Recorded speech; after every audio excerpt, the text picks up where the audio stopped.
जफर नकवी जी हैं, प्रवक्ता बीजेपी से हैं। सर, आपका बहुत स्वागत है। और कांग्रेस से हमारे साथ प्रवक्ता जुड़ गए हैं, रतन तिवारी जी हैं। बहुत स्वागत है रतन तिवारी जी आपका भी। सबसे पहले शुरुआत मैं बीजेपी के प्रवक्ता के साथ करूंगा।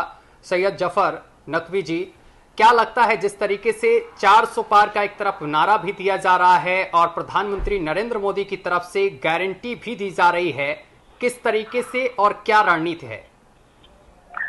सबसे पहले आप तमाम पैनलिस्ट को महाशिवरात्रि की ढेर सारी शुभकामनाएं। और 2034 की जिस गारंटी की प्रधानमंत्री आदरणीय नरेंद्र मोदी जी लगातार बात कर रहे हैं, वो विश्वास है जो जनमानस के बीच प्रधानमंत्री नरेंद्र मोदी जी के कुशल नेतृत्व में प्रधानमंत्री नरेंद्र मोदी जी ने जन जन तक पहुंचाने का काम किया है। प्रधानमंत्री नरेंद्र मोदी जी ने हर उस देश मॉडल पे काम करने की कोशिश की जहां पर हमेशा देश के शोषित वंचित समाज तक पहुंच नहीं पाया जा सकता था। आज जिन बेसिक समस्याओं से देश का शोषित वंचित समाज हमेशा वंचित रह जाता था, उन मुद्दों पे हम काम करके देश के जनमानस में ये विश्वास दिला पाए हैं कि वास्तविकता में यदि देश विकास की नियत और नीति किसी भी पार्टी की है या किसी नेतृत्व की है, तो वो प्रधानमंत्री नरेंद्र मोदी जी का कुशल नेतृत्व है। और यकीनन जिस 400 पार की गारंटी की बात है, उस 400 पार के लिए भारतीय जनता पार्टी का न केवल कार्यकर्ता बल्कि देश का हर जनमानस प्रधानमंत्री नरेंद्र मोदी जी के नेतृत्व को स्वीकारते हुए उनके 400 पार के नारे को उनके परिवार की तरह तैयार है, क्योंकि ये देश में मोदी के परिवार में जो एक नई इन्होंने ऊर्जा दी है, जो परिवार जो है बहुत ज्यादा आने वाले चुनाव को लेकर अग्रसर था, लेकिन इन्होंने बीच में बता दिया कि मोदी बिना परिवार के, तो उस परिवार ने एक अलग जगह दी पर इंडिया गठबंधन के नेताओं ने बोल के, और एक वो अलग प्रधानमंत्री नरेंद्र मोदी जी के 400 पार के नारे से ज्यादा अच्छा परफॉर्म करने वाली है। और यकीनन प्रधानमंत्री नरेंद्र मोदी जी के कुशल नेतृत्व में तमाम उन योजनाओं पे काम किया है और आगामी योजनाओं से लगातार देश को नई नई योजनाओं से सुसज्जित करके देश के विकास की बात कर रहे हैं। और सत्तर विकास अगर कोई नेतृत्व कर रहा है, वो प्रधानमंत्री नरेंद्र मोदी जी का नेतृत्व है। और हम आगामी 2024 से लेकर 2034 तक की रणनीतियों पे काम कर रहे हैं। तो ये हमारे देश के जनमानस का हम पे विश्वास है और हमारा अपने परिवार पे विश्वास है, जो मोदी के नेतृत्व को न केवल स्वीकारता है बल्कि वोट की शक्ल में धन्यवाद देता है उस नरेंद्र मोदी को कि जिस नरेंद्र मोदी ने इस देश के विकास के लिए अपनी राय वोट करी। भाई साहब ने बोला कि जिन योजनाओं पे हम काम कर रहे हैं, हमने स्पीड ब्रेकर लगा दिया। यकीनन स्पीड ब्रेकर हमने लगाया। जिनको मकान नहीं मिला था, स्पीड ब्रेकर लगा के यूपीए 1 और 2 से कहा तुम घर बैठो, अब सत्ता तुमको नहीं देंगे, अब हम इनको मकान देंगे। यकीनन हमने स्पीड ब्रेकर और यूपीए 1 और 2 की सरकार से लगाया, 3 स्विच दे रहे हैं लगातार आपको। इसके बाद जब आपने बोला कि स्वास्थ्य सेवाएं, अगर सबको आपने स्वास्थ्य सेवाएं दे दी थी तो बाकी लोगों को आने वाले समय में जिस तरह से आयुष्मान कार्ड बने नहीं बनते। अगर आपने सबको शौचालय दे दिया होता तो हमको शौचालय बनाने की आवश्यकता नहीं होती, हम वहां पे जाके पीसीओ तो खोलेंगे नहीं। फिर इसके बाद आपने बोला कि जो है आवास की बात कर ली, सब कुछ बात कर ली। अगर देखिए देश की आबादी बहुत बड़ी है रतन भाई, और इसको हम और आप किसी भी सरकार में इसको एक्सेप्ट करना पड़ेगा कि हम बहुत बड़ी आबादी के मुल्क हैं। हम सबको यकीनन अभी भी सुविधा देने की क्षमता नहीं रखते, ना हम रखते ना अगर आपको सकता कभी 100 पार गलती से मिल गई, वैसे वो उम्मीद तो नहीं अभी आने वाले 10 साल 15 साल और अगर गलती से मिल भी गई तब भी हम आपको इतना डेवलप करके देंगे कि आपको शायद थोड़ी बहुत मेहनत करनी पड़े। लेकिन प्रधानमंत्री नरेंद्र मोदी जी और हमारे संगठन ने जिस तरह से आगामी संरचना को तैयार किया है, यकीनन हम देश के हर देश मॉडल पे काम करेंगे। और देश ने जिस प्रकार से आपको नकारा, अगर आप इतने काबिल थे, इतने अच्छे थे, सब कुछ आपने कर दिया था, तो भारतीय जनता पार्टी की सरकार आनी नहीं थी। अब आपने कहा प्रधानमंत्री नरेंद्र मोदी की आपने तारीख में बताया, उनको आपने प्रचार मंत्री बता दिया।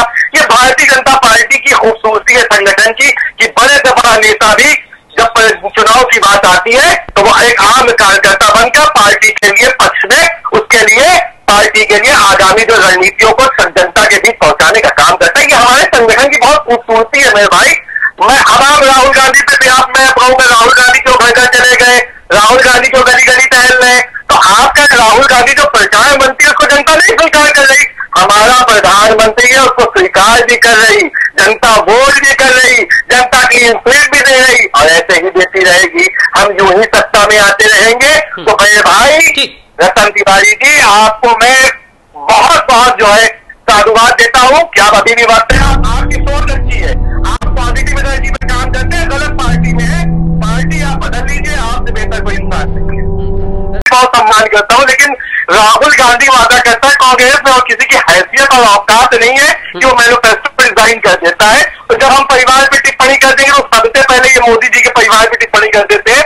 मेरे प्यारे रतन भाई, मैं आपका बहुत बहुत बहुत सम्मान करता हूँ और आपको पर्सनली बहुत लाइक करता हूँ कि आप इतना अच्छा भारत कांग्रेस का जो है पक्ष रखते हैं, लेकिन ये जो राहुल बाबा है, इनके हाथ से हुकूमत जब आप लेंगे तब देश विश्वास करेगा कि आप देश के लिए सोचते हैं। केवल एक परिवारवाद की पार्टी कब तक आके देश को चलाएगी, कब तक सोनिया गांधी, राहुल गांधी, प्रियंका गांधी, हो सकता है आने वाले समय में उनके बच्चे भी इसी कांग्रेस की तुगलकी जो है राजनीति को लेकर चले। इससे थोड़ा सा आगे बढ़िए।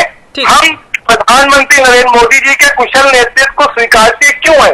वो इस देश को अपना परिवार मानता है, वो इस देश के जनमानस के लिए सोचता है, वो इस देश की महिलाएं जिनके साथ जब वो शौचालय जाती थी उनके साथ ऐसी घटनाएं हो जाती थी, जब घर का शौचालय देते हैं नरेंद्र मोदी तो लगता है कि नरेंद्र मोदी देश की महिलाओं की सुरक्षा के लिए सोचते हैं। जब कोविड के टीके लगते हैं तो देश के हर जनमानस को, अल्पसंख्यक से लेकर बहुसंख्यक तक, पिछड़ा से लेकर दलित तक, हर व्यक्ति को टीके लगते तो लगता है नरेंद्र मोदी देश के लिए सोचता है। जब आयुष्मान कार्ड सेवा से नरेंद्र मोदी जी स्वास्थ्य सेवाओं का लाभ देते तो लगता है नरेंद्र मोदी ने देश के लोगों के लिए सोचा। जब जिनके घर, इनके सर पे छत नहीं होती, जब नरेंद्र मोदी उनको आवास योजना से जो है लाभान्वित करता है तो लगता है नरेंद्र मोदी ने देश के लिए सोचा।